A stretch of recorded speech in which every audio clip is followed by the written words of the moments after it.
E aí, tá tudo bem com você? Eu sou o Wellington Calazans e começa aqui o programa Expresso da Manhã, o seu programa de informação e debate das 6 da manhã.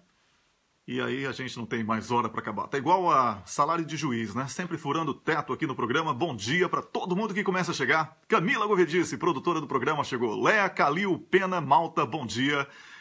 Dri Bezerra, bom dia. Miriam Benítez Granado. Rômulus Maia chegou, aí eu já vou adicionando Rômulus.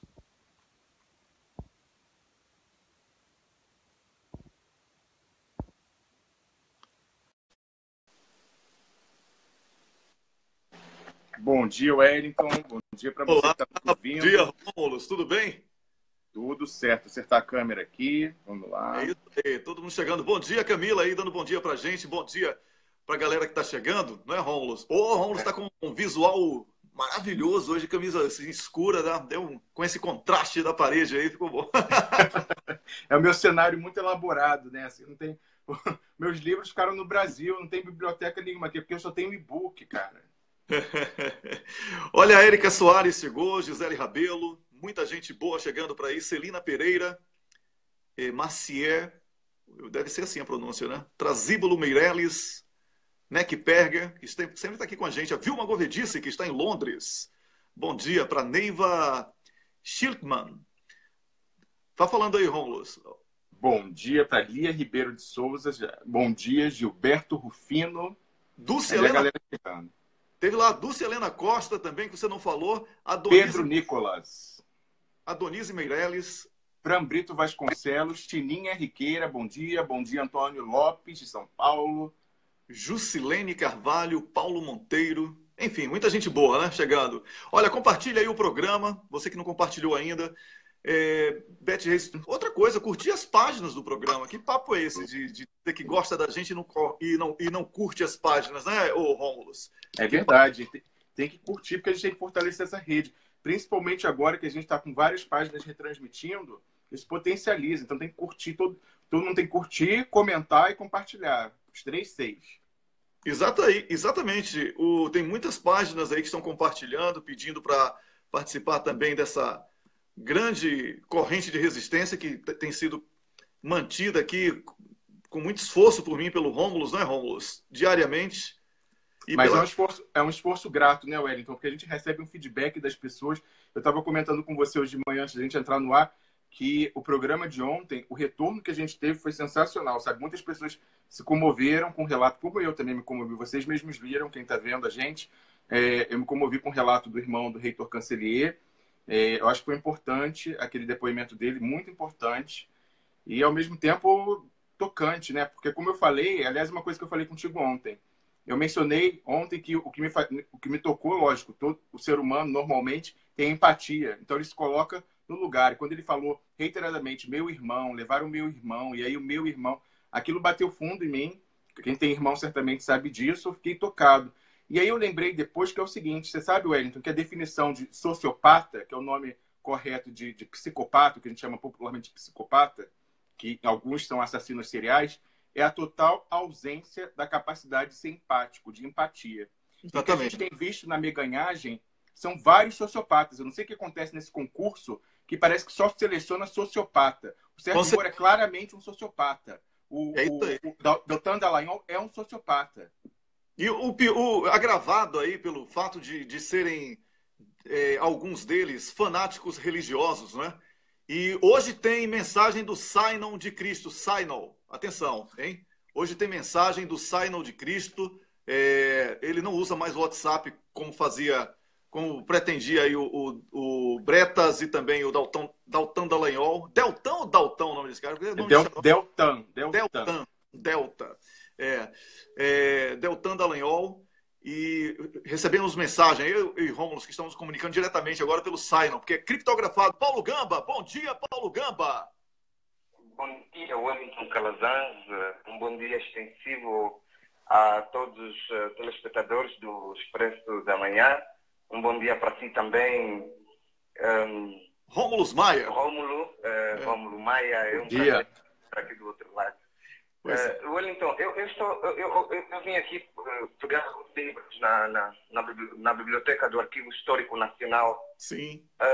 Que fica na casa. Dá-me um minuto para eu subir. A ligação está melhor? Volto a ligar em 1 minuto, tá bom? Um abraço. 1 minuto mesmo. Ok. 1 minuto mesmo. Enquanto o Paulo Gamba está aí arrumando a casa, né?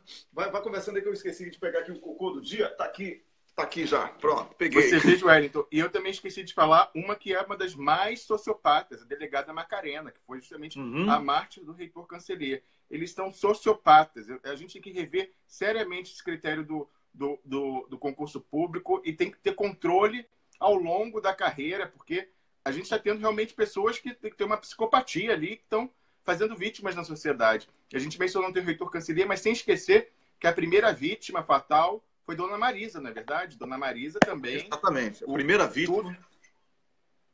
A primeira vítima fatal da Lava Jato e da Globo foi Dona Marisa Letícia, esposa de Lula.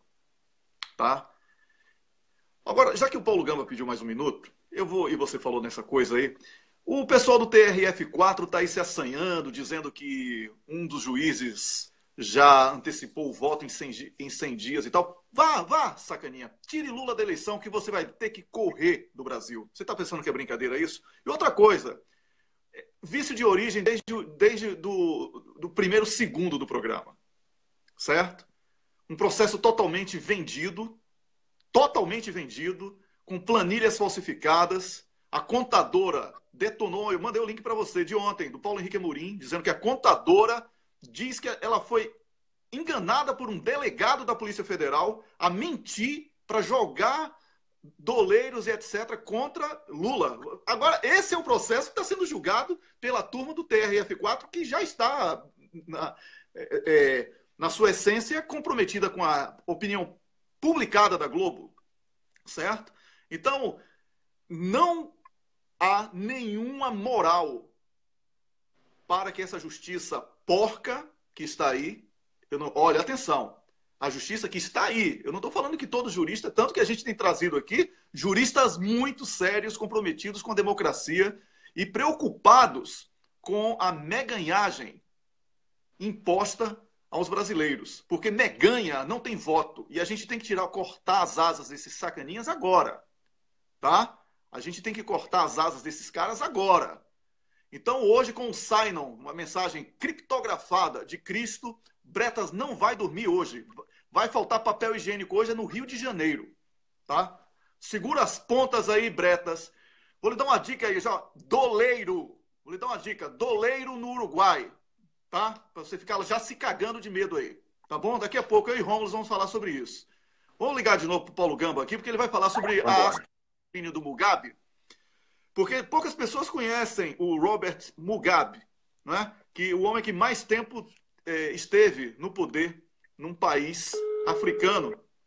E você vai saber por que ele atingiu seu apogeu e depois o declínio. Paulo Gamba já está em condição de falar com a gente, Paulo Gamba? Muito melhor. Acho que o som está chegando melhor também, não? Ô, sua voz agora está parecendo de um locutor. Lembrou Eduardo Magalhães aí da Rádio Nacional. É uma honra. Pois é. Ser comparado. Tá bom, Wellington. Pois é. Olha, eu quero dizer a você, Paulo Gamba, que é importante que você seja bastante didático na sua explanação, mas a gente tem um tempo, como eu lhe falei, extremamente cronometrado, porque tem outros participantes aqui. Mas é importante que você seja didático, Paulo Gamba, porque poucas pessoas no Brasil, lamentavelmente, conhecem o Robert Mugabe. E eu queria que você falasse quem é ele, como foi a ascensão e agora o declínio recente, o mês passado, ele foi destituído do poder através de uma intervenção dos militares. E eu queria que você tornasse isso muito bem claro aí para o nosso público. Fica à vontade, meu camba. Ok, Wellington. Aqui em Angola há um provérbio que diz o que a bunda não prejudica, né? Então, como o que a bunda não prejudica, eu vou voltar a saudar a ti, ao Rômulo e aos telespectadores do Cafezinho da Manhã. Para dizer que o Robert Mugabe, Wellington, é um cidadão que está a ser culpado de jogar o seu próprio nome no lixo, na lama. Porque o Robert Mugabe, de facto, é um herói nacional no Zimbábue. Não se pode falar da luta de libertação do Zimbábue sem falar de Robert Gabriel Mugabe.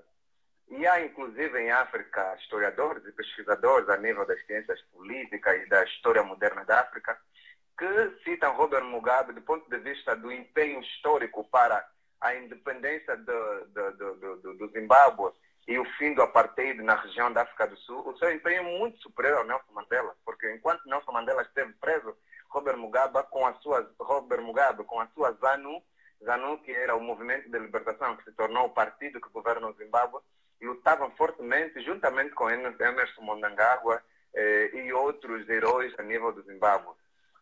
Robert Mugabe foi também o patrão daquele famoso protocolo, ou tratado de Lancaster House, que se assinou no Reino Unido, portanto, que visava fundamentalmente distinguir aquela região do Zimbábue que na era do apartheid se chamava Rodésia, que tinha como governador Ian Smith, que na verdade era uma espécie de Peter Botha do Zimbábue.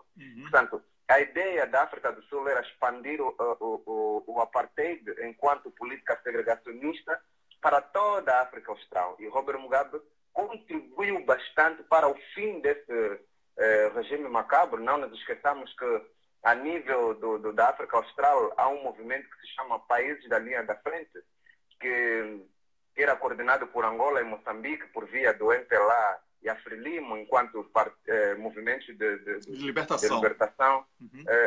Também estava, nesses países da linha da frente, estava também a Tanzânia, né, do grande, saudoso presidente Julius Nyerere. Mas o Zimbábue, a África do Sul, não estavam ainda independentes. Ou seja, a África do Sul já estava independente, mas tinha aquele regime segregacionista, não é? Do apartheid. Mas o ANC, que é o partido que governa hoje a África do Sul, a ZANU-PF, que é o partido que governa hoje o Zimbábue, no qual o presidente foi o Robert Mugabe até tão pouco tempo, e a ZAPU, é que a ideia do consensualismo de Robert Mugabe era tão grande que fez com que a ZAPU, que era um movimento rival, juntasse-se a ZANU para formar o governo. Portanto, o Robert Mugabe tinha esse nicho de aceitação. Depois, o Zimbábue foi conhecido como o celeiro da África. Portanto, era aquele país com terras altamente férteis, altamente aráveis, que produzia produtos de alta qualidade e vendia, inclusive, à nobreza da Inglaterra. Portanto, as batatas que a rainha Isabel comia vinham do Zimbábue, as hortaliças, tudo vinham do Zimbábue. Depois, chegou uma determinada altura onde o poder cegou Robert Mugabe. Portanto, toda a benfeitoria feita ao longo do seu trajeto político começou a ser manchado quando, em 2000, começa com o seu processo de reforma agrária. Reforma agrária, Robert Mugabe usou meios ligados à discriminação e ao tribalismo para retirar terra de cidadãos de origem branca, ou seja, de pele mais clara que os zimbabuianos, mas que, no entanto, nem eram sequer europeus. Eram zimbabuianos que tinham nascido no Zimbábue já há 4 gerações. Portanto, eles não têm culpa nenhuma se o seu bisavô ou o seu trisavô foi racista. Portanto, são pessoas que desenvolviam, ajudavam a economia zimbabuiana a crescer, e Robert Mugabe não quis dar guarita a isso porque teve pressão militar e despropriou as terras sem indemnização aos elementos que de facto potenciavam aquela terra e os mandou embora. O que aconteceu? Quando entregou essas terras aos seus militares e seus companheiros políticos, eles transformaram campos solos aráveis em autênticos resorts para levarem os seus amigos e perdeu-se a produção. Diante disso, Robert Mugabe, por questões ligadas a violações de direitos humanos, a falta de liberdades e garantias, fez com que determinados países que eram potencialmente compradores do produto zimbabuiano aplicassem sanções econômicas e o Zimbábue transformou-se de 8 a 80, ou seja, deixou de ser um país próspero com um elevado índice de produção agrícola para um país pedinte.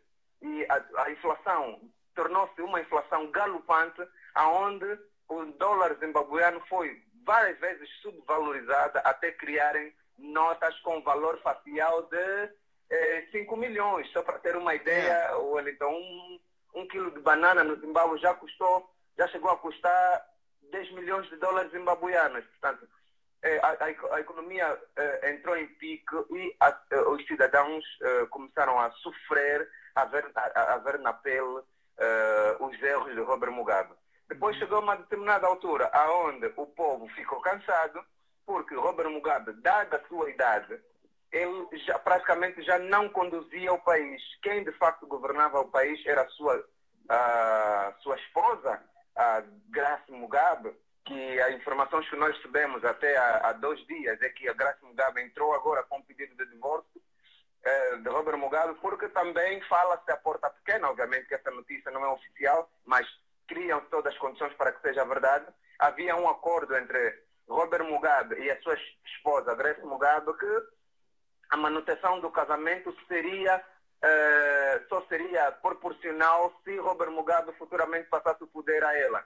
E por isso é que houve uma progressão de Grace Mugabe a nível do partido ZANU, que começava por ela liderar o braço feminino da ZANU e mais tarde chegar à vice-presidência do partido e depois tornar-se presidente da República. Obviamente o povo zimbabuiano acordou e não deixou que isso permitisse e forçou Robert Mugabe a resignar a presidência. Paulo Gamba, já que você mencionou aí a atual esposa que está pedindo divórcio, que não é oficial ainda a notícia, mas que você está mais bem informado que todo mundo aí no continente africano, eu queria saber o seguinte, Mugabe ficou viúvo, não é isso? A primeira esposa dele nos anos 80 Exatamente. Teve um papel determinante naquela conduta dele, né? Um homem extremamente voltado para o socialismo, muito preocupado com as relações internacionais e os direitos humanos, não é isso aí, Paulo Gamba? É verdade. Olha, quem quer fazer um paralelismo sobre o papel da primeira esposa de Robert Mugabe na independência da África do Sul, tem um paralelismo igualzinho ao do Winnie Mandela. Ou seja, o que se passou é que a África, de um tempo a esta parte, por via da extensão do patriarcado, tendeu sempre a estigmatizar as mulheres que se destacassem nas lutas políticas e nas lutas ideológicas. E Robert Mugabe, depois de passar, né, por esse período de viuvez, encontrou esta senhora que não ajudou em nada para contribuir à imagem de Robert Mugabe, porque ela ostentava, não é? E sendo Robert Mugabe, para termos uma ideia, é 46 anos mais velho que a sua esposa, ela era uma jovem, portanto, estava na flor da idade e, independentemente de ser jovem, não significa que não deva ter maturidade. Portanto, ela era muito imatura e os seus gestos ligados à nobreza, ligados ao excesso, ligados à exposição, contribuíram bastante para que também desgastasse a figura de Robert Mugabe, porque diz que a boca pequena, que quem não consegue controlar um lar, dificilmente controlará um país. Pois é, olha, Paulo Gamba, eu e Rômulus, que ficamos aqui caladinhos para aprender, né? Porque a gente não é bobo nem nada, a gente só tem que agradecer a você por essa aula fantástica que você nos deu, assim, de uma forma sintética, extremamente... Mas que capacidade de síntese, Paulo Gamba. Eu estou com inveja boa, sabe como é, né? Inveja boa, sabe como é, né? Então... Igualmente, eu aprendo muito com vocês. Wellington, deixa-me parabenizar-te pelo programa de ontem. Você, o Rômulo, a Camila, uma equipa fantástica que bateu o recorde jamais visto, né? Desde que começou o cafezinho, agora às pressas da manhã. Parabéns a todos e isso, de fato, é o reconhecimento do vosso trabalho.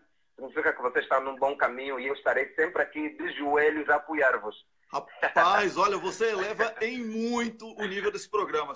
Assim, o público tem uma verdadeira admiração pelo seu trabalho. É uma honra para mim ter como comentarista, não é? E para Rômulo, e para Camila, e para Carlos Krebs, toda a equipe aí que você conhece. Você está lá, você é da equipe, Paulo Gamba. Agora, assim, a gente fica muito grato. Receber uma aula de história africana nesse nível, por uma pessoa do seu nível intelectual e da pessoa fantástica que você é, realmente é um enorme prazer. Muito obrigado e até a próxima semana com mais um tema certamente de interesse de todos nós. Valeu?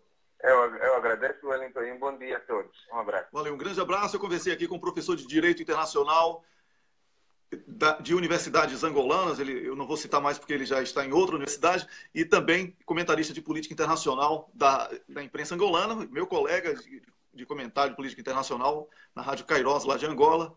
Abel Paulo Gamba, grande Abel Paulo Gamba, que eleva muito o nível do nosso programa todas as manhãs. Não é isso, Rômulo? Fala aí que eu vou chamar já o Rubens aqui. É verdade, Wellington.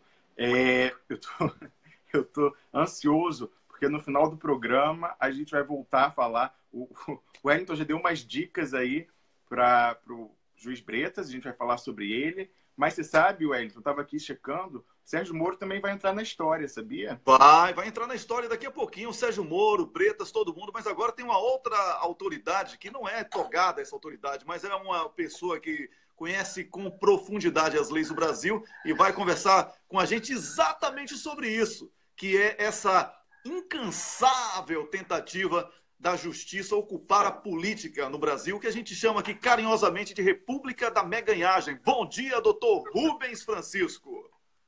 Bom dia, Wellington. Tudo bom? Tudo ótimo. Prazer enorme falar com você em mais um programa. Você que agora é comentarista fixo do nosso programa. E... Oh, legal. Pois é, você nem sabia, eu anunciei hoje, assim. Legal. Pois é, e é sempre uma honra tê-lo aqui com a gente. Você que tem lutado aí para que possamos tomar de volta o nosso pré-sal, nessa causa, uma luta danada de grande, eu sei, imagino até os riscos de vida, né? Ou de morte, se você... Eu prefiro falar de vida, né?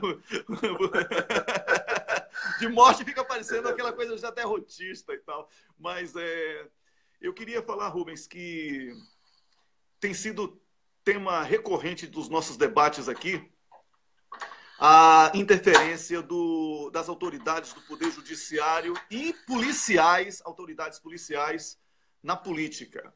Isso é grave, isso aniquila a democracia como a democracia foi concebida, né? Pela etimologia da palavra, inclusive, né? Porque onde não há povo participando, ninguém pode chamar de democracia. O povo brasileiro é alijado do processo político, há uma ditadura midiática e jurídica no Brasil, que a gente chama aqui de República da Meganhagem. E você, como especialista da área, eu queria que você desse a sua opinião sobre esses riscos à democracia. Então, Wellington, ontem teve no STJ um seminário justamente sobre esse tema, ativismo judicial e independência, né, do Poder Judiciário. Esse foi o tema do seminário. A ministra Carmen Lúcia fez a abertura, depois teve que sair por outros compromissos, e participaram o Saldanha, Noronha, o Saldanha, que é o ministro do STJ, o Noronha, que é do Conselho Nacional de Justiça, Gilmar Mendes, né, e a ponte, né, feita, como vocês colocam aí, o Rômulo e você, dois repórteres muito conhecidos, né, no Brasil, é o Milton Pereira e a Eliane Castanheda. Os dois fizeram... Eliane Catanheda, ela? Sim, certo. Então, esses dois fizeram uma abordagem, né, umas perguntas para os ministros sobre essa questão, o que seria ativismo judicial, o que seria independência do Poder Judiciário, né, como é que está essa situação agora que está se falando esse tipo de coisa. Agora, interessante é que esses dois repórteres, eles faziam a pergunta já meio que dando a palestra. Entendo. O Hamilton Pereira, ele já lembrou, né, uns posicionamentos do Zavascki. Ele fez a primeira parte, o primeiro quadro de debates, aliás, de palestra, não chegou a ser um debate, ele falava algumas coisas, passava a palavra para o Gilmar Mendes, e puxava os pontos. Gilmar Mendes abordou justamente essa questão da imprensa, mas sob uma outra ótica, quando a imprensa quer enquadrar, né, o Poder Judiciário para que ocorra o resultado esperado. Né? Porque, na verdade, que nem você colocou, República da Meganhagem, tem a questão midiática, como se eles agissem com concurso formal e material. Entendo. E não é bem assim. Não é bem assim. Isso, exatamente. Às vezes o Poder Judiciário tem um viés, né, uma intenção, e a imprensa tem outros interesses. Uhum. E a gente percebe que além do Poder Judiciário está a mídia, que é a única que consegue, né, além do Ministério Público, que é outro ponto que também foi abordado, são as duas forças que conseguem manipular o Poder Judiciário. E o Gilmar Mendes fez umas colocações muito interessantes. Por exemplo, a questão das mídias sociais, né? Ele até falou, olha, você teve um colega lá da tua emissora, da Rede Globo, que por pressão dessas mídias sociais teve que sair, né? E essa questão da mídia social, ela hoje é um fator que influencia no decisório judicial, que chegam nos bastidores lá do... Isso ele falando, né, na palestra, ó, que chegam nos bastidores lá do STF, né, mostram lá no celular, ó, você tá ruim na fita, hein, pô, não sei o que e tal. Como se isso fosse para ele mudar a postura dele, né, de uma ou outra situação. Porque no momento, o único que está mais contundentemente defendendo as garantias constitucionais é o Gilmar Mendes, remando contra a maré, essa maré que se chama, né, de meganhagem, que é o Estado punitivo, o Estado policial, que é o que faz sucesso, né? Como Datena, não, prendeu fulano, matou cicrano, matou três bandidos. A datenização da sociedade. Exato. No intervalo entre um quadro e outro, depois que o Gilmar Mendes acabou a apresentação dele, a gente estava conversando, tinha muito promotor, muitos advogados, estava cheio. É o assunto do momento, né? Logicamente, acredito que esse seminário foi para melhorar um pouco a imagem do judiciário nessa situação toda. E aí o pessoal estava comentando sobre essa circunstância, né? Por que eu estava se colocando dessa forma, né? Que o Ministério Público estava se exacerbando, como é que se coloca dessa forma? O Ministério Público. As pessoas têm essa ideia ainda de que o Ministério Público é um ente imparcial, equidistante, que ele só vem intervir no mundo dos mortais quando é sumariamente necessário e só para fazer o bem, né? E falei assim, olha, não é bem assim, e nisso que o Gilmar Mendes está colocando, que o Ministério Público exorbita, né, das suas funções e acaba provocando o judiciário a tomar uma postura. Porque o judiciário, na verdade, isso também é um outro ponto que ficou muito claro e é interessante, porque às vezes a gente vai nessa correnteza e não se atém a esses detalhes. O judiciário, na verdade, ele não é ativo. Ele é reativo. Ele é provocado por alguém. Ou é provocado por uma parte particular e tal, um indivíduo que se sente lesado, ou o Ministério Público. Mas o juiz não sai lá da comarca dele, começa a fazer um processo e tal. Isso não acontece, alguém provoca. Então, esse ativismo judicial, na verdade, é um ativismo ministerial. É o Ministério Público exorbitando e provocando o judiciário a tomar posturas que ele acha que são as mais adequadas. E dentro de uma reformulação onde essas garantias constitucionais são consideradas obstrução da justiça, a defesa do réu é a obstrução da justiça, né? Isso atrapalha a justiça, porque a justiça para eles fulano é bandido, tem que estar preso e tal. Qualquer coisa que você faça contrário à consumação desse ponto de vista é obstrução da justiça, porque você é corrupto, porque você é petista, porque você é isso, porque você é aquilo. Está estigmatizado. Se criou essa situação. Agora, por que se criou essa situação? E essa é a pincelada, é o dedo na ferida, que é justamente o Tacla Duran, né, dentro dessa tardia revelação. Isso já devia ter... porque isso já devia ser feito há muito tempo. A gente já está batendo nessa tecla. O PT, que foi a maior vítima de abuso de poder, né, dessa chamada lawfare, né? Lawfare, a guerra jurídica. Isso, o doutor Zanini ele demorou muito a acordar. Né? Como índio. Rubens, inclusive o Tacla Duran, nesse sentido, ele deu ao PT e aos partidos perseguidos pelo Poder Judiciário uma oportunidade singular de reação e de ação.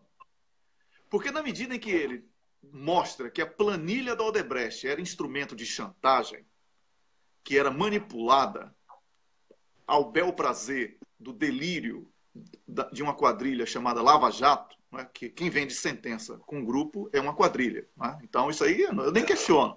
E ele mostrou provas periciais de que eles são uma quadrilha. Então eu não estou cometendo crime, eu estou apenas sendo coerente na minha análise. Então, quando você tem um instrumento de chantagem, que é uma planilha falsa, revelado, o político tem que partir para jugular. Essa coisa de Lula ainda está sendo apreciado num processo, um TRF4, que tem vício de origem, é outra coisa. O TRF4... Uma complementação apenas que você falou. A planilha é falsa, e eu vou bater muito nisso aqui, esses registros de supostas remessas só valem com o SWIFT. Muita gente não sabe o que é SWIFT. SWIFT é um código internacional, toda remessa de dinheiro gera um SWIFT único. E o SWIFT identifica a conta de onde saiu e a conta onde entrou. Sem isso, aquilo não vale nada. Como eu também vou fazer uma planilha Excel aqui, dizendo que eu dei 15 milhões para o Roberto Marinho, 20 milhões para o Sérgio Moro, 10 milhões para a Rosângela Moro. Qual é o valor disso? Zero. Se eu não apresentar junto o SWIFT, esse código, isso não vale. Eu falo o que eu quiser, eu lanço na minha planilha Excel o que eu quiser. Então, isso é importante. As pessoas não estão atentando para esse detalhe ainda. Essa planilha, sem os SWIFTs, não vale nada. E sabe por que, Wellington, que eles não vão pegar os SWIFTs? Porque aí a gente vai chegar nos bancos. Dinheiro não voa. Dinheiro não sai da Suíça e chega no Brasil. Ele passou por bancos, tanto na ida como na saída como na chegada. E aí eles não querem mexer nisso. Então, por isso, eu estou falando, enquanto não tiver SWIFT e conta de entrada, conta de saída e conta de entrada, isso não vale nada. Antes de chegarmos nos bancos e nas televisões, atenção, você que é dono de TV no Brasil, dono de rádio, daqui a pouquinho a gente vai revelar coisas sobre um tal doleiro que mora no Paraguai e uma sucursal que mora no Uruguai e que é o instrumento de chantagem do Bretas, aquele juiz que pega a metralhadora do Rio de Janeiro. Jornalistas internacionais estão investigando a vida de Bretas para a gente fazer uma linda homenagem no Natal para ele. Ele hoje já está borrado, porque ele assiste ao programa, viu, Rubens?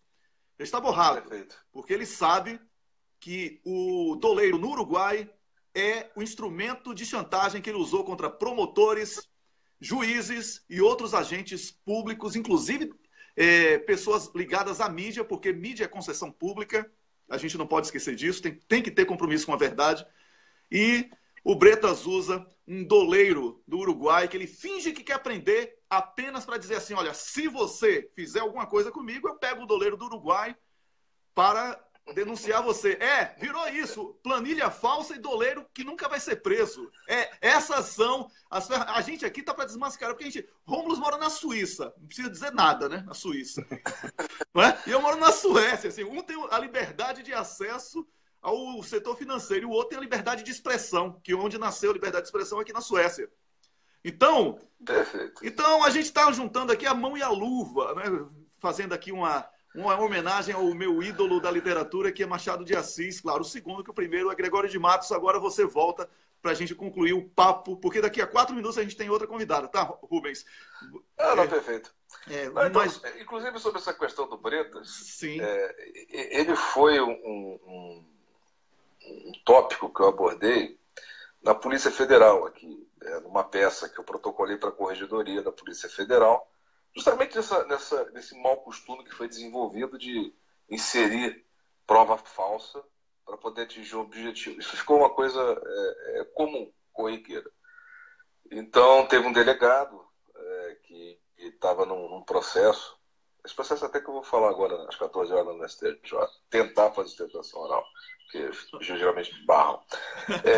Fui na Corregedoria da Polícia Federal e fiz um requerimento, uma representação, para poder averiguar, inclusive pedindo que fosse remetido um ofício para a Polícia Federal de Curitiba, né, que praticou os atos, né, pela Lava Jato, por ordem do Sérgio Moro, porque o que acontece? A Polícia Federal do Rio de Janeiro, ela se aproveita do abuso de poder da Polícia Federal de Curitiba, porque até então, isso é uma coisa de 2 anos atrás, né? Uhum. Não se tinha muito claro, você tem que falar a coisa, tem que falar com propriedade. 3 anos. Não, eu digo dessa representação. Ah, certo, perdão. Certo.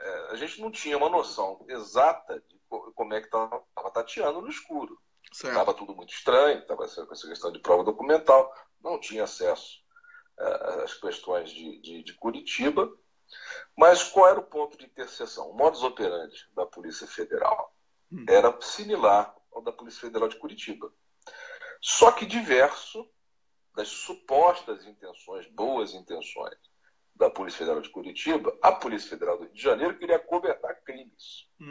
Então ela se utilizava do poder conferido pelo Ministério Público e por essa questão do Lava Jato para poder atacar vítimas que iam aos poderes denunciar crimes e essas vítimas passavam a ser réus. Olha só. Ele transmutava. Tá? Aí o que eu peguei de exemplo? Que era a questão mais contundente e intrigante. Isso lá no Clube Naval, o pessoal estava comentando, que era a questão da prisão do Otto, do Almirante Otto. Isso. Porque a primeira prisão do Almirante Otto, quem decretou realmente foi o Moro. Uhum. Mas o Moro voltou atrás. Ele olhou bem, não está muito claro isso aqui. Alguma coisa ele viu que ele não se sentiu à vontade. Aí ele foi e soltou o Otto. Só que o Otto já ficou, ele foi preso. Já, o nome dele já rodou. O Almirante foi preso e tal, é corrupto, é PT, ladrão, não sei o quê. Aí o Bretas foi e decretou a segunda prisão, que é onde ele ficou mais tempo, né? Que a Polícia Federal foi lá e fez, etc. e tal. Aconteceu o segundo passo, que esse aqui foi o revelador, em relação ao Cabral. Que quem decretou a primeira vez a prisão do Cabral não foi o Bretas, foi o Moro. Aí depois teve aquela questão lá da Anselmo sair, né? Porque ela era a fada madrinha do Tribunal de Justiça do Rio de Janeiro, que é aí que entra a questão da prisão do garotinho, que o garotinho sabe dessa situação, né? E ele fica, né, tentando jogar esse tipo de coisa, então deram um jeito de silenciar o garotinho, jogando na prisão para ele cair em descrédito. Entendi, claro, é a tentativa. O que estão tentando fazer com Lula, não colocando na prisão, mas essa ameaça de inviabilizar a candidatura de Lula, não é isso mesmo? Não, eles querem prender o Lula, você não tem a dúvida disso. O sonho de consumo deles é o Lula de calça bege, camisa branca, cabeça raspada, algemado, com aquela coisa no peito, lá, com o número de matrícula, e nem que seja um dia na cela. Sei. Atrás da grade, lá tirou, pronto. Esse é o sonho de consumo. Mas eu, quando era criança, eu sonhava em ser astronauta. Não consegui realizar e não sou frustrado por isso, tá bom? Eu vou adicionar aqui a nossa próxima convidada a essa conversa, porque eu não quero perder a possibilidade de ter aqui um jurista do seu peso e também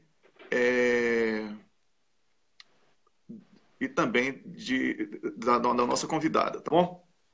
Certo, perfeito, lógico. Então vamos ver aqui se ela atende, porque a questão do horário é muito importante aqui pra gente. Não, lógico. Tem um assunto, isso aí, infelizmente, é assunto que você pode ficar o dia inteiro, porque é um abuso atrás do outro, é um crime atrás do outro. A situação está ficando cada vez mais crítica, porque está chegando as eleições, né? O Tacla Duran foi uma variante que entrou na equação e desequilibrou o jogo. Eles já achavam que isso não ia acontecer. Aconteceu, né? Exatamente. O Vadir e o Pimenta, graças a Deus, né? Saíram lá do túmulo que o PT estava enclausurado e partiu para cima, que demorou para fazer isso, né? Inclusive teve justamente aquela situação que eu te falei, das ONGs biônicas que vão lá intimidar os políticos, e o Pimenta deu voz de prisão, né? Corretamente, porque é inaceitável que um indivíduo entre no Congresso, né, que é uma casa de leis, as pessoas que estão lá têm voto, pode não ter o voto dela, mas tem voto de outro. Entendeu? Claro. Então ela tem que uma conduta totalmente que vinha sendo consagrada, incentivada pelo Ministério Público, incentivada pelo Poder Judiciário, Agora, ninguém incentiva uma pessoa dessa chegar, vá no Conselho Nacional do Ministério Público, que fica a poucos metros ali do Congresso Nacional, vá lá gritar, dizer que o promotor é ladrão, você vê o que vai acontecer com você. Ou vai na Polícia Federal dizer que é corrupto, que os caras facilitam o contrabando, vê o que vai acontecer com você. Vai no Supremo Tribunal Federal, interrompe uma sessão, começa a dizer que todos os ministros ali são corruptos, são ladrão. E veja o que acontece com você. O Ramos quer falar aí. Eu queria fazer um comentário. O Rubens fez uma observação importante. Ele falou que a tendência, com a eleição chegando, só tende a piorar. E você sabe, Wellington, qual foi a resposta dos procuradores no seu conjunto às revelações da semana passada do Tacla Duran? Sim. Ontem foi realizado um evento no Conselho Nacional do Ministério Público referente ao Dia Internacional de Combate à Corrupção, mas que vai ser só em 9 de dezembro. Eles resolveram, não entendi, anteciparam para o dia 4, esquisito, né? Mas aí era só para sair a manchete, que foi publicada no Correio do Povo, que é um diário lá do Rio Grande do Sul aliado à causa deles, né? Dizendo 70% de casos de autoridades que tramitam no STF e STJ são por corrupção, diz MPF. E aí lá embaixo eles falam, ó, eleição 2018.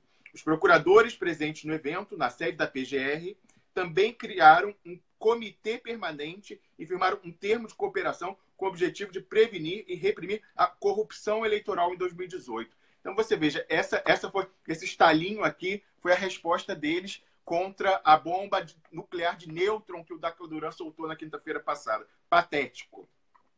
Pois é, patético. O Rubens, conclua aí o seu pensamento. A doutora Beatriz ainda não está aqui em linha com a gente, por isso que eu não adicionei ainda a conversa, mas daqui a pouquinho certamente ela vai estar. Mas você já tem aí o tempo para concluir a sua participação por hoje, mas depois em off a gente tem que conversar. Beleza. Em excelente adição aí ao programa, porque a Beatriz Vargas, eu tive o prazer de conhecê-la no julgamento do Tribunal da Lava Jato, em Curitiba. Sim. Estava o Cacai, o Aragão. Sim, sim. O Aragão promovendo a acusação, o Cacai fazendo a defesa da Lava Jato. Uhum. O juiz Marcelo de Alagoas, fantástico, incrível, que também sofreu abuso de autoridade, porque sofreu sanção disciplinar por ter participado desse Tribunal Popular da Lava Jato. Uhum. E a Beatriz Vargas falou brilhantemente, né, fundamentou o voto, né, do júri. O voto dela foi fantástico. Eu espero que ela tenha comentários a respeito disso aí. E a gente às vezes conversa aqui em Brasília, o pessoal do Provítimas conversa muito com ela. Uhum. É uma excelente pessoa para adicionar, somar, né, com esse trabalho incrível que vocês estão fazendo. Rubens, uma preocupação com relação a essa questão uma pergunta rápida. De ontem. O Rubens, o Romulo quer fazer mais uma pergunta e você aí conclui o seminário de ontem. Pois não, Romulo. É o seguinte, o Rubens, como ele circula muito no Congresso, conversa muito com deputados, tanto à direita como à esquerda, eu queria saber dele como que está o andamento da Lei Cancellier. Se ele acha que há clima para aprovar na Câmara. Então, encontramos ontem o Paulo Teixeira, até depois de expediente, estava no barzinho, estava tomando cervejinha, conversando, então o Paulo Teixeira passou. Uhum. E aí, pô, eu cumprimentamos, falei, poxa, rapaz, e a Lei Cancellier? Rapaz, aquilo lá tá difícil, porque você vê que teve a aprovação da medida provisória, da isenção fiscal, né, para a Shell, para as grandes corporações aí, vir pegar o pré-sal na boa, ainda não pagar imposto. Isso está um reboliço danado, tem o deslocamento de competência do acidente do trabalho para a Justiça do Trabalho, para acabar de enterrar o peão, porque aí já não tem direito a nada. E agora, se ficar doente também, quer dizer, o negócio do peão é morrer. Não vai ter como. E a gente pensou em dar um pulo. Hoje eu tenho uma audiência, que eu te falei, na STJ, sim, hoje à tarde, ou então amanhã, e tentar articular com o Renan Calheiros, com o pessoal, os caciques lá do Senado, para conversar com a turma da Câmara de tudo que já foi feito, né, no Senado a respeito da Lei Cancellier e dar uma segurança, porque o problema todo é convencer os deputados que, primeiro, isso não vai oferecer um desgaste político. Ou seja, ele colocar a Lei Cancellier em pauta e o Ministério Público e a mídia começarem a fazer que é o provável que eles vão fazer. Tá vendo lá, querem ficar na impunidade, aquela coisa toda e tal. E já teve todo um trabalho prévio no Senado, porque isso foi um parto difícil. A Lei Cancelia foi um parto muito difícil no Senado. Sim, sim. O Requião levou no peito e na raça aquilo ali. Você não tem noção como é que foi a aprovação disso no Senado, na CCJ. Ele estava lotado, mas lotado. A sala não tinha espaço para você ficar em pé. Estava lotado de juiz e promotor. Aí tinha 3 dessas meninas aí de ONG biônica gritando, chamando os senadores de corrupto, de ladrão, sim, enchendo o saco. Esse povo que sempre aparece, né? Esse povo que sempre aparece. Então, mas já é programado e tal. Uhum. Então foi um parto muito difícil do Senado. Mas aquela experiência, com toda a documentação que foi juntada da Lei Cancelia, e depois o evento trágico do suicídio, né, do reitor, que acabou batizando esse projeto de lei com o nome dele, né, foi batizado com sangue, é o batismo de sangue. Uhum. Fazer uma sabatina nas lideranças dos deputados na Câmara para eles entenderem que eles não estão defendendo impunidade, existem bases sólidas para ir a público defender, inclusive dentro das suas bases eleitorais, porque muita gente na base eleitoral desses deputados, com certeza, sofre abuso de autoridade. Ele não sabe identificar, não sabe dar nome. Mas se ele entender a lógica da coisa e conseguir falar na linguagem popular o que é o abuso de autoridade, com certeza, não só o eleitorado dele não vai recriminá-lo, como vai ovacioná-lo por ter feito isso, porque a população sofre dioturnamente abuso de poder. Exatamente aí, Rubens, exatamente isso que eu ia falar. Para você que está assistindo aí a gente, o que o Dr. Rubens está falando aqui, o que o Rômulo também tem falado muito, e eu, né, de certa forma, mas eu não sou advogado, então a credibilidade é um pouco menor. Eu quero dizer o seguinte: hoje, aqueles que vibram... Eu escrevi isso num texto no domingo, foi publicado no domingo, e no sábado, foi no sábado. O Rubens, inclusive, leu o texto e tal, gostou. Obrigado aí, o Rômulo também. Hoje, aqueles que vibram com arbitrariedades da justiça praticadas contra políticos, amanhã serão vítimas dessa mesma justiça. Porque juiz e policiais, eles são concursados. Eles não são eleitos pelo povo. E, por isso, fica inviável você acreditar que essa forma de justiça é justa. Fica inviável você achar que, ao ovacionar prisões arbitrárias de políticos, por mais que o político seja corrupto, você estará contribuindo, de alguma maneira, para o fortalecimento da democracia. Não estará. A democracia ela é fortalecida com a participação do povo. Olha, Rubens, eu tenho uma boa notícia aqui. A doutora Beatriz Vargas já está em linha com a gente. Bom dia, doutora Beatriz. Bom dia, Wellington. Tudo bem, doutora? Seja bem-vinda. Houve aí uma questão técnica que não aparecia online aqui o seu nome e por isso eu não podia... Não sei o que aconteceu. São coisas... Simplesmente resolveu. São coisas da tecnologia. Olha, a senhora está em linha, inclusive, também com o Rômulo Maia, que está na Suíça, que é advogado, também é comentarista, não, ele é apresentador, é âncora aqui comigo do programa, e também com o Dr. Rubens Francisco, que é um jurista que também está ligado a Provítimas, que é um grupo para o qual a senhora tem prestado também muitos serviços de aconselhamento e consultoria na forma de ativismo, perdão. Garganta às vezes vai embora. Então, o doutor Rubens pode saudar, o Rômulo também pode saudar aí a doutora Beatriz, dando boas-vindas. Bom dia, professora. Bom dia, Rômulo. Pois é, o doutor Rubens também. Pois é, bom dia. Bom dia, doutora. Tudo bom? Tudo bem. Maravilha. Doutora, o que traz a senhora aqui é um tema que a gente já começou a comentar de forma en passant aqui, porque não foi o foco do comentário do Dr. Rubens, que vai continuar em linha com a gente, que é o depoimento. O depoimento não, porque ele foi espontaneamente fazer uma declaração, né? Não sei se pode chamar isso de depoimento, mas tudo bem. não é uma delação, foi uma declaração que foi feita, um depoimento espontâneo, pode ser chamado assim, do Tacla Duran, numa CPMI, que é uma comissão parlamentar mista,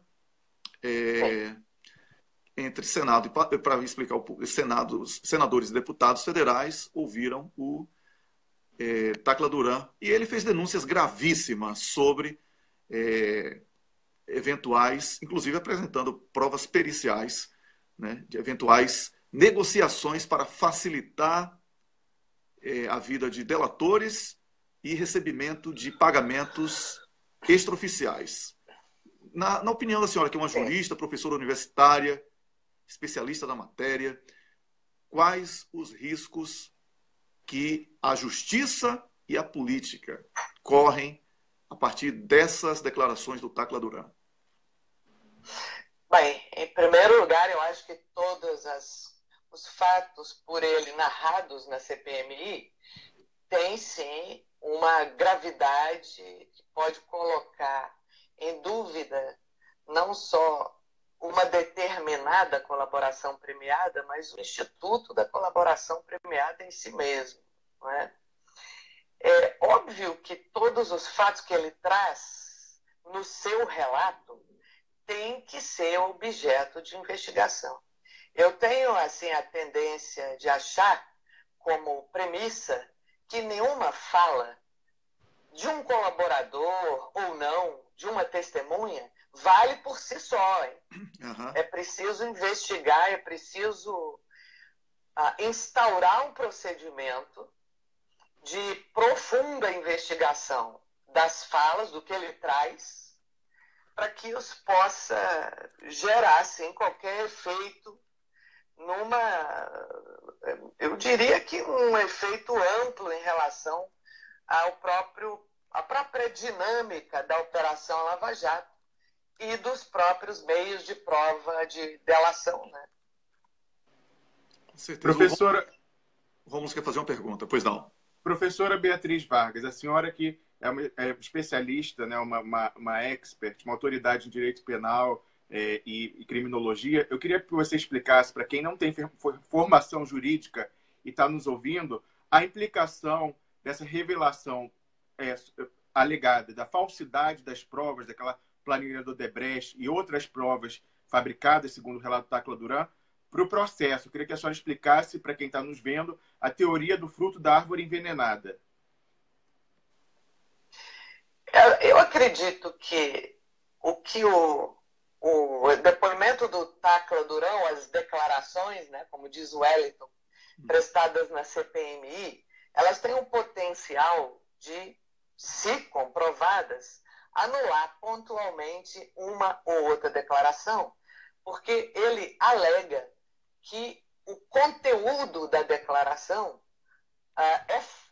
foi combinado, ou ele diz ainda, pelo que ele fala, provas documentais, como dados de movimentação de conta bancária, foram fraudados, foram modificados e, portanto, ocultam essa modificação, pode ocultar determinado fato que os delatores não queiram que venha a público, né?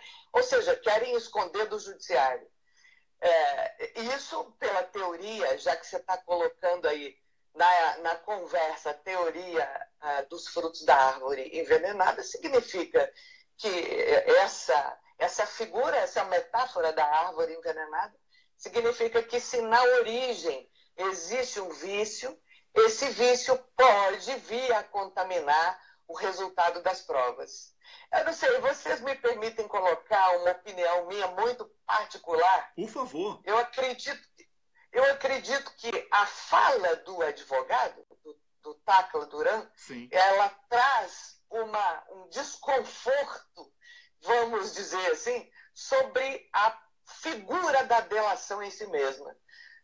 Porque ela quebra um pouco uma espécie de consenso, ou talvez até um falso consenso, que existe na mídia hegemônica de que o delator não omite nada, que o delator conta tudo, que é como se ele estivesse num confessionário. E, na verdade, eu acho que o que ele traz, e mesmo é óbvio que isso depende de uma comprovação, né? Mas o que ele traz potencialmente implica em quebrar essa ingenuidade e demonstrar que a delação ou a colaboração premiada são estratégias do delator. E que é óbvio que não se fala tudo, não é verdade? Acho que é preciso dizer isso. O Tacla Duran é um sujeito que, pelo que ele disse, não aceitou fazer acordo. Uhum. Ele alega que esse acordo era indevido. Ele suspeita da forma como esse acordo estava sendo encaminhado. Ele se viu, inclusive, como uma pessoa que poderia estar na contingência de ser achacado, né? E, portanto, ele resiste à acusação, ele se coloca numa situação de defesa, e isso, para mim, é uma grande novidade nesse campo. Ainda não tinha aparecido alguém que recusasse a delação e que, ao mesmo tempo, enfrentasse a acusação, trazendo fatos que podem colocar em xeque várias provas já produzidas. Professora, quer falar, Wellington? Por favor, Rômulo. O Dr. Rubens também está muito calado aí, pode entrar a qualquer momento, tá bom? Eu queria fazer só mais uma pergunta pontual, que é o seguinte: o Sérgio Moro tenta desqualificar desde o início as revelações que faz o Tacla Duran, dizendo que é um foragido e que a gente não pode dar crédito a um bandido que está sendo julgado à revelia no Brasil. A senhora poderia explicar se uma pessoa que está num país em que ele entrou legalmente, que ele é residente, que ele pode ser citado, processado, de acordo com os tratados que existem entre Brasil e Espanha, e tem residência certa, ele tem emprego, ele é um foragido, professora? Essa expressão foragido parece não se compatibilizar muito com esses elementos que o Dr. Rubens traz, né? Uma pessoa que tem endereço certo, uma pessoa que não se furta a responder a determinada investigação. Agora, aqui é claro que há um interesse dele, e se existe um mandado de prisão contra ele está resistindo ao mandado, porque ele supõe que, na origem, esse mandado é ilegal. Isso enfim, seria até um direito de qualquer acusado, né? Eu acho que a expressão que o juiz Sérgio Moro se utiliza para se referir ao advogado como alguém que não merece crédito, no meu modo de ver, ela é uma expressão equivocada, porque a colaboração premiada, ou o Instituto da Colaboração, ou o colaborador, ou delator, não são pessoas que merecem crédito a priori. Uhum. São pessoas implicadas em determinados fatos ilícitos, e o valor da colaboração não é o crédito ou a confiança que eu atribuo em A ou B, mas é a capacidade do resultado, do fruto dessa colaboração, levar à possibilidade de conquista de provas. A colaboração em si mesma não é uma prova, ela é um instrumento na busca de provas. Ou seja, o que eu estou dizendo é que uma colaboração ou uma delação só é confiável ou digna de crédito se ela fizer sentido em relação ao conjunto de provas. Então, não me parece... A todos os colaboradores, todas as pessoas que delatam, estão necessariamente implicadas nos ilícitos. Isso, portanto, não pode ser uma premissa para desqualificar a fala dessas pessoas. O que desqualifica é a falta de pertinência dessa fala com o conjunto dos fatos, né, doutor Rubens? Não sei se o senhor concorda. Inclusive, eu queria... Na verdade, quem fez essa colocação foi o Dr. Rômulo. Mas... desculpa, eu estou falando aqui, foi o Dr. Rômulo. Mas me despertou um aspecto, a senhora abordando estritamente técnica, sobre o papel, né, de Tacla Duran dentro de um contexto processual e o próprio contexto dele dentro do processo que já está em curso. Porque eu tenho situações parecidas, né, com com um cliente que está foragido, mas na verdade ele está fora da comarca onde decretou a prisão e não tem carta precatória. Aquelas anomalias processuais. Mas isso não é o ponto central. A senhora colocou uma coisa muito relevante, muito importante, eu não tinha atentado para esse detalhe, que é o simétrico, o inverso. Ou seja, você tem agora uma figura que, vamos dizer assim, está colaborando, trazendo informações, declarações, né, dentro de uma CPI, no sentido inverso. Mas no mesmo padrão, né, até então, no mesmo padrão da Lava Jato, que é o camarada chega, fala uma série de coisas, sem lastro probatório, sem materialidade, né? Ele está falando aquilo, mas não traz o que é esperado. Ou seja, por exemplo, o delator tem um pote de ouro no apartamento X na quadra Y. Ele delatou. Aí a polícia vai no apartamento X na quadra Y e está lá o pote de ouro. Aí está consumado, consolidado o papel dessa delação dentro de um processo válido onde você obtém a materialidade delitiva. Mas, doutor Rubens, doutora Beatriz e doutor Rubens, no caso do Tacla Duran, nós tivemos perícias feitas por autoridades internacionais comprovando que o e-mail... Não, eu sei, não é isso. É que, no caso, a gente não verifica isso na Lava Jato. Entendi. Não tô... porque, na verdade, é o inverso. Porque o que dá a impressão, a princípio, ouvindo a doutora Beatriz falar, né, é que seria uma inconsistência, teria uma inconsistência a ser sanada dentro desse procedimento com Tacla na CPI. Mas é justamente o inverso. Por quê? Porque essa produção de prova na via transversa, que é uma CPI, ela vai chegar no momento interessante. Quando que isso vai entrar no processo penal propriamente dito para gerar efeito? E como que vai ser feito isso? Que eu acho que é o ponto que a doutora Beatriz está colocando. Legal. Ele foi na CPI, falou para os parlamentares, trouxe revelação, como você disse. Tem todo um acervo técnico comprobatório que segue. Existe o encadeamento lógico que o Rômulo já falou, que é a questão do IBAN, do SWIFT e tal, que você vai ter que ter uma transação financeira. Você não, você vê a dificuldade que tem de você ocultar, por exemplo, acho que foram 6 milhões, né, no apartamento, o volume de moeda que você tem para transitar com isso. Então, quando você fala, por exemplo, na Lava Jato, que o Lula recebeu em espécie 20 milhões, como é que o cara andou com 20 milhões de um lado para o outro e deu isso para o Lula em espécie?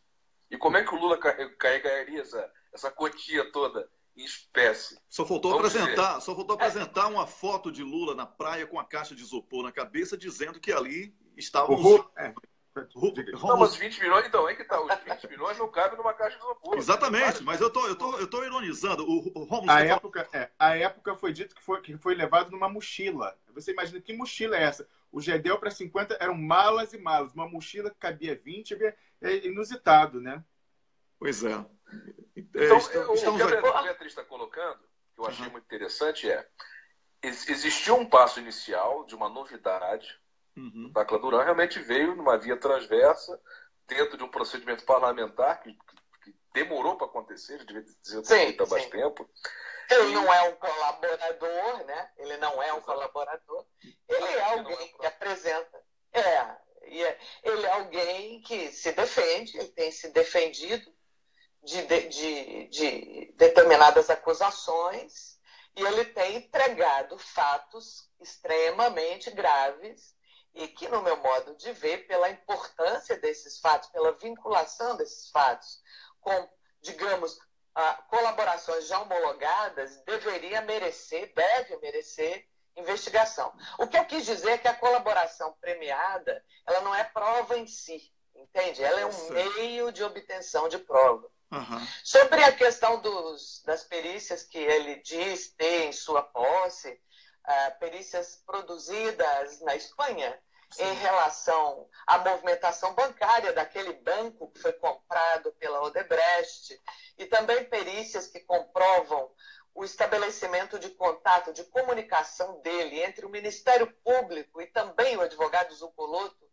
Tudo isso são fatos que ele traz e que deveriam, esse seria o ideal, né? Passar por análise no Brasil. Ou seja, uma perícia feita no estrangeiro não necessariamente supre a necessidade de periciamento dessa documentação aqui. Quer dizer, uma perícia lá é objeto de perícia aqui. Professora, a propósito disso, eu tenho uma pergunta. Se ele alega que tem uma perícia que demonstra isso, é óbvio que esse fato, ele já traz um fato com uma comprovação que qualifica a fala dele até segunda ordem, né? Isso não dispensa a autoridade brasileira de fazer a perícia aqui. É isso que tem que ser feito, mãos à obra, arregaçar. Para isso existe o Ministério Público. E aí era necessário que fosse um Ministério Público diferente daquele lá que trabalha no Paraná, porque na hipótese específica, o Ministério Público do Paraná está sob suspeita. Então, não poderia ser esse Ministério Público aquele que vai investigar a procedência ou não da fala do Tacla Duran, percebe, Wellington? Sim, perfeitamente. Perfeitamente, não, eu acredito. Só complementando o que a doutora Beatriz falou, que esse esse é a origem de todos os males. É a dor de cabeça que não quer passar. Entendeu? Quem investiga o Ministério Público? O Ministério Público é o titular da ação penal. O que ela está falando está corretíssimo. No mínimo, você teria que trazer para o STJ para homologar a sentença, laudo, alguma coisa que foi feito no exterior. Você tem que passar pelo STJ e pedir homologação. Isso está sendo produzido. É porque é uma coisa totalmente nova. A gente chegou no limbo jurídico. Chegamos no limiar, na fronteira. Quem investiga o Ministério Público, em tese, é a polícia. A polícia é a autoridade investigativa por excelência. Aliás, quando o Ministério Público se arvorou como autoridade investigativa e quis se colocar no lugar daquele que produz a prova na fase pré-processual, o que o Ministério Público argumentou era isso, que em inúmeros casos a polícia não tinha isenção. A polícia era parte interessada naquele caso e, portanto, a investigação deveria ficar a cargo de outro órgão.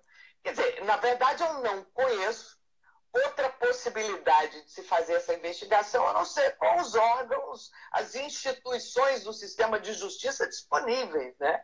Que, a princípio, pelo menos, devem gozar de confiança, né? São instituições, enfim. Pois é, estamos conversando com a doutora Beatriz Vargas Ramos, professora de Direito Penal e Criminologia da Faculdade de Direito da Universidade de Brasília e também professora da UFMG. Ela está falando aqui com a gente.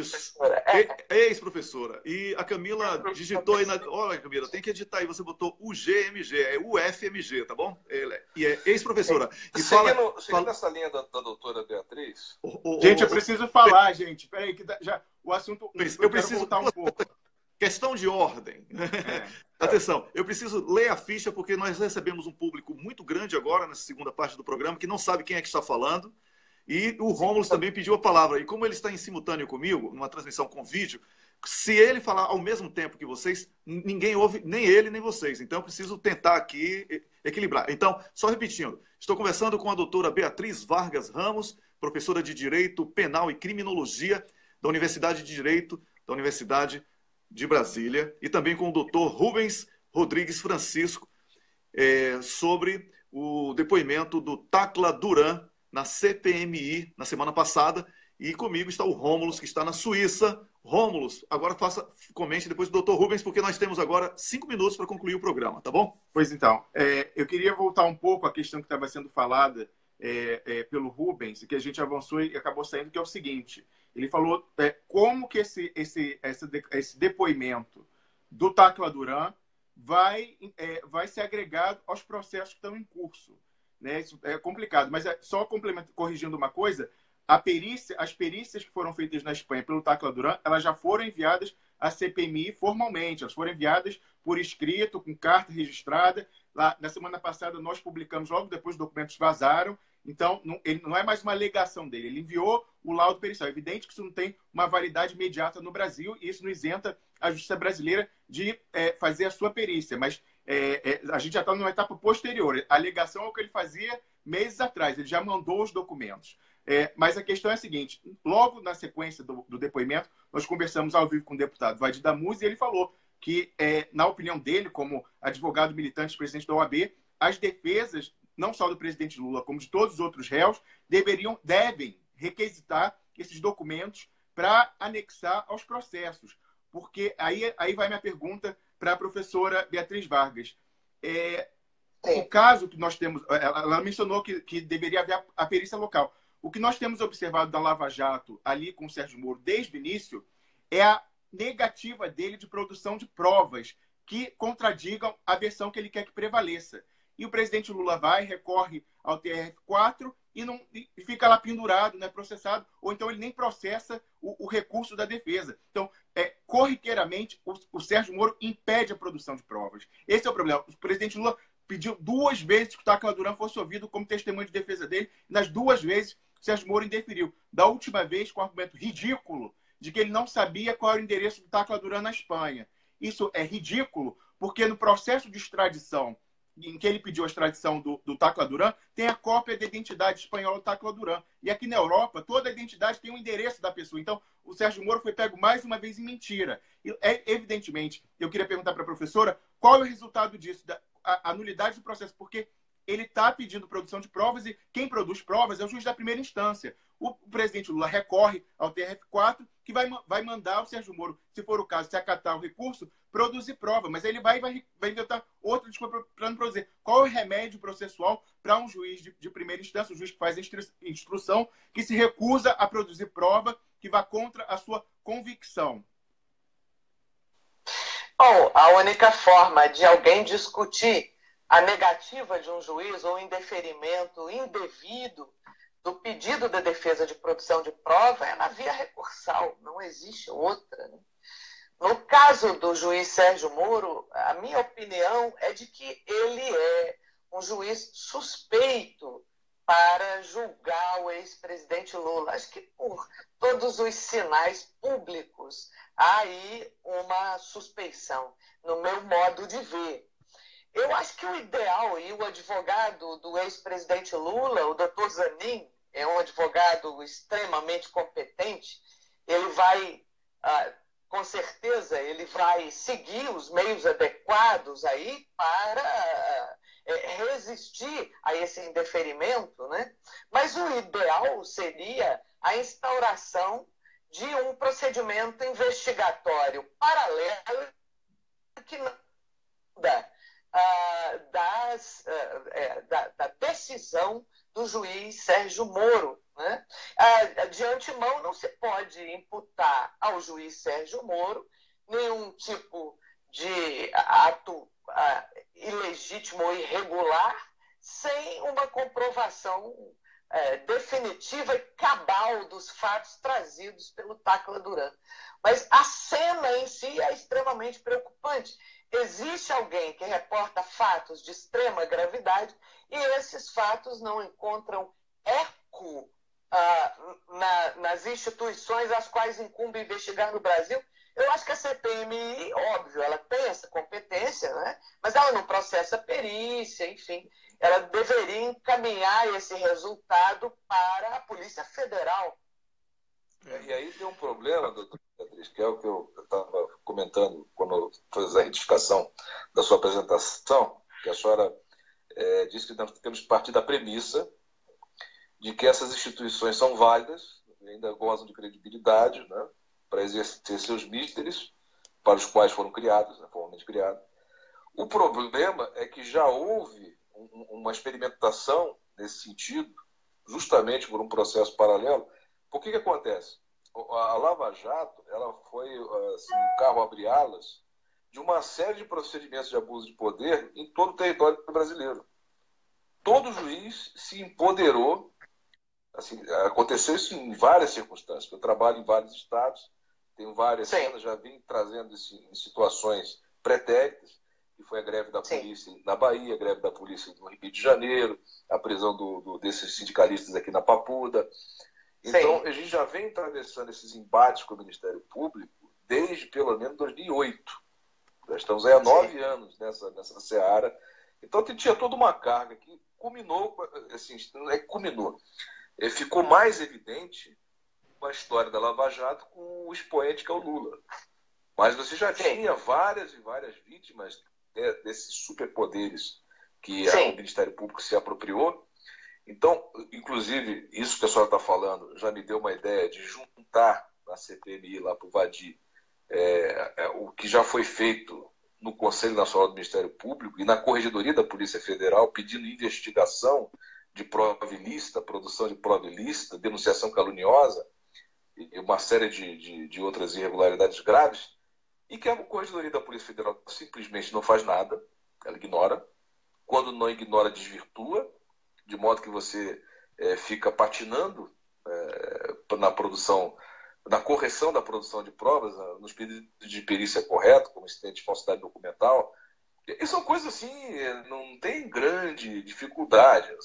São documentoscopias simples, que qualquer perito de qualquer polícia estadual faz e já verifica ali o que você está apontando e já resolveria o problema dos réus, aí, do pessoal que está em conflito aí com o Poder Judiciário, não por ter cometido delito, mas por ser alvo de um abuso de poder através do Poder Judiciário. Que é o que acontece com o Lula, que já está acontecendo no Brasil já há muito tempo, só vem se acentuando e se tornou exponencial quando atingiu esses alvos aí que são ícones da política. Mas isso já vem acontecendo há muito tempo.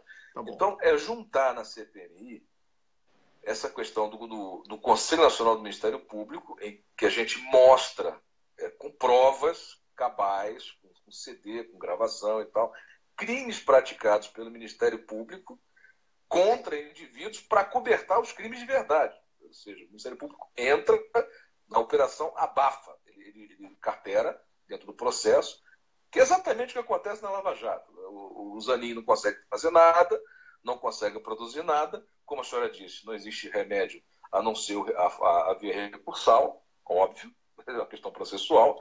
Só que você tem um TRF4 que já está direcionado, já está batizado, você já sabe o que vai acontecer, por isso até o livro, né, Sentença Anunciada, porque todo mundo já sabia, e é uma sentença que ela é a coroação de tudo que não poderia acontecer dentro de um processo válido, dentro de uma democracia, dentro de um Estado regular de direito, dentro da almejada previsibilidade do Poder Judiciário, que é justamente você condenar o indivíduo pela situação hipotética, pela probabilidade daquilo ter ocorrido. Você pegar a sentença do Lula Triplex, Rubens. Verbos são conjugados com futuro pretérito. Teria, poderia. Como é que é uma sentença antes da Lava Jato, né? Fulano foi, aconteceu, chegou aqui e aconteceu tal coisa, ele pegou. É tudo que aconteceu. É o fato consumado. É a tipicidade penal. O cara praticou o verbo. Ele roubou. Né? Agora no Lula não, ele roubaria, ele teria. O futuro do pretérito usado como uma possibilidade. Agora, eu tenho que. Eu com muito. Um sentimento de muita tristeza, eu tenho que dizer que o nosso tempo estourou.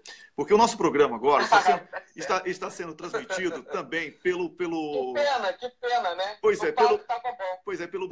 Wellington, desculpa, eu preciso fazer uma pergunta pontual para a professora Beatriz, estou aqui esperando um tempão. Professora, é o seguinte, a gente está falando que o remédio é via processual. Como a gente sabe, matéria de fato só pode ser discutido ali na instrução e depois, se houver o recurso que for denegado, como o Rubens disse, que está batizado o TRF, isso vai subir depois para o STJ e para o STF. Nesse caso, não vai ser produzida a prova, que é matéria de fato. Como resolver esse problema? E essa não produção da prova, que era matéria de fato, Isso pode ser depois, que foi indevidamente, isso vai ser como matéria de direito, depois lá em cima em Brasília, arguído, e aí isso vai gerar a anulação do julgamento? Eu queria saber, porque eu não sou penalista, eu quero saber a opinião da professora que é expert. Não, sim, pode sim, porque em tese, cerceamento de prova é cerceamento de defesa. E direito de defesa é um princípio constitucional. Não existe nenhuma sentença válida se previamente não foi dada à parte acusada a plena liberdade de produção de prova.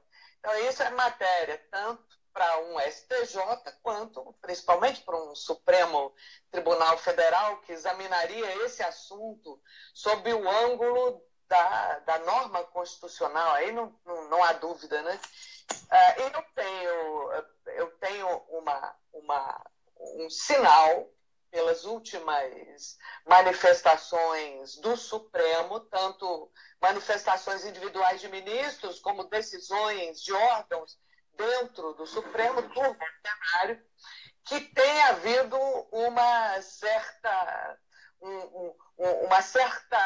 certo estranhamento do Supremo com isso que o Elton chamou de superpoder do Ministério Público. Acho que a colaboração premiada tem sido discutida sobre esse aspecto também. Quer dizer, ela precisa ser mais regrada, e o Supremo tem demonstrado que vai fazer isso, hein? Eu posso estar enganada, mas eu tenho sentido aí esses sinais. Tá bom. Olha, eu sou muito grato à senhora, doutora Beatriz, professora Beatriz, ao doutor Rubens também. O doutor Rubens continua em linha com a gente, porque a gente vai fazer a conclusão do programa. A senhora passou bem mais do que os 20 minutos prometidos, eu sou muito grato, espero que volte em outra oportunidade, para que possamos ter também um grande desafio nosso aqui no programa, colocar a voz feminina para dar opiniões sobre temas que não sejam culinária e etc., como a gente vê, né? Porque isso irrita, né? Eu agradeço o convite e a oportunidade. Foi um prazer. Olha, vamos voltar, se a senhora concordar, a Camila, nossa produtora, vai entrar em contato para novos programas, tá bom? Perfeitamente. Muito obrigado. Convidados a todos. Felicidades. Um grande abraço. Eu conversei aqui com a professora Beatriz Vargas Ramos e eu continuo em linha com o Dr. Rubens, com o Dr. Rubens e com o Rômulo para concluir o programa. Daqui a 6 minutos tem o Brasil 247 com o Leonardo Artush ao vivo, um programa que ele vai fazer agora todas as manhãs a partir das 7h30 da manhã. E você também vai poder acompanhar, você que está aqui acompanhando com a gente, quer mais informação, está com sede de informação, meio-dia eu volto com o Rômulo no cafezinho do almoço hoje, terças e quintas não será mais com o Miguel do Rosário, será comigo e com o Rômulo. Agora é o momento catártico do programa, é o momento cocô do dia, doutor Rubens. Já como comentarista, já fica à vontade para ver quem é o cocô do dia na sua opinião. Ai, rapaz, agora você me pegou, viu? Porque tem tanto cocô para todo lado. Não, mas diga só um.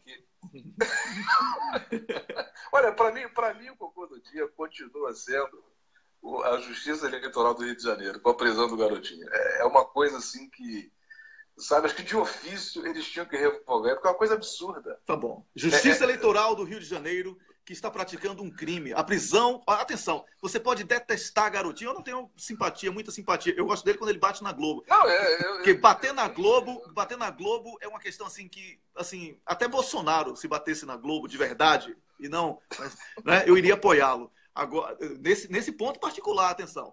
Agora, a prisão de garotinho é um crime que esses juízes Justiça Eleitoral mandar prender no Brasil. Isso é cavalar. É cavalar. Tem que prender esses caras que prenderam o garotinho, porque assim, eles não é rasgar mais a Constituição, eles cagaram na Constituição. Então, na verdade, eles cagaram, eles se transformaram uma fusão entre o que eles fizeram e eles. Eles são o cocô personificados aqui. Rômulo, qual é... Sérgio Moro, por toda a sua arbitrariedade e por negar a produção de provas aos réus, e que foi bypassado agora na CPMI. A gente ouviu sim o Tacla Duran, Sérgio Moro.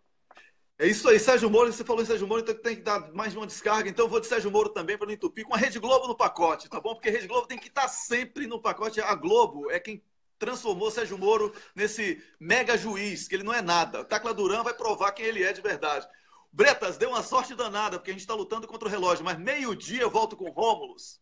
E a gente vai falar sobre o doleiro do Uruguai e o doleiro do Paraguai também, tá bom, Bretas? Segura a onda aí, vai ficar com um pouquinho mais de diarreia. Vamos lá? Como é que eu posso ir no banheiro que eu me sinto feliz? Is.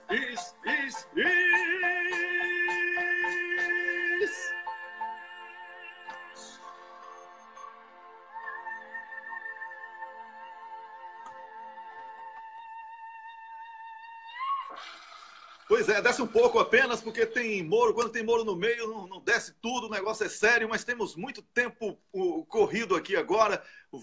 Daqui a pouco tem o Leonardo Artucci no Brasil 247, daqui a 3 minutos, então vamos dar descarga aqui. A vassoura referendo revogatório aqui, com o Nióbio, tudo junto para ganhar tempo. Tá tudo limpo, desceu o Moro, desceu o Globo, desceu Justiça Eleitoral do Rio de Janeiro, que pela primeira vez no Brasil manda prender em crime que supostamente iria ser praticado. Assim, é a mãe de natização, tem tudo já no Brasil, né? Tem a República da Maquiagem, mãe de natização da política, da justiça. Rômulus, vai lá, para concluir. Para me despedir, eu só quero falar que todo mundo vai ver a charge maravilhosa. Eu ri aqui quando eu vi a charge do Renato Aroeira de hoje, sobre Moro e Tracandaran. Ele falou que o Moro já ganhou o presente de Natal dele. Genial, como sempre, nosso amigo Renato Aroeira. Rubens, um grande abraço. Não desliga não, fica aí em linha, a gente vai conversar em off. E para você que acompanhou, curtiu as páginas, eu sou muito grato pela companhia. Eu sou o Wellington Calazans, falei ao vivo, direto de Estocolmo, capital da Suécia. Amanhã a gente está de volta.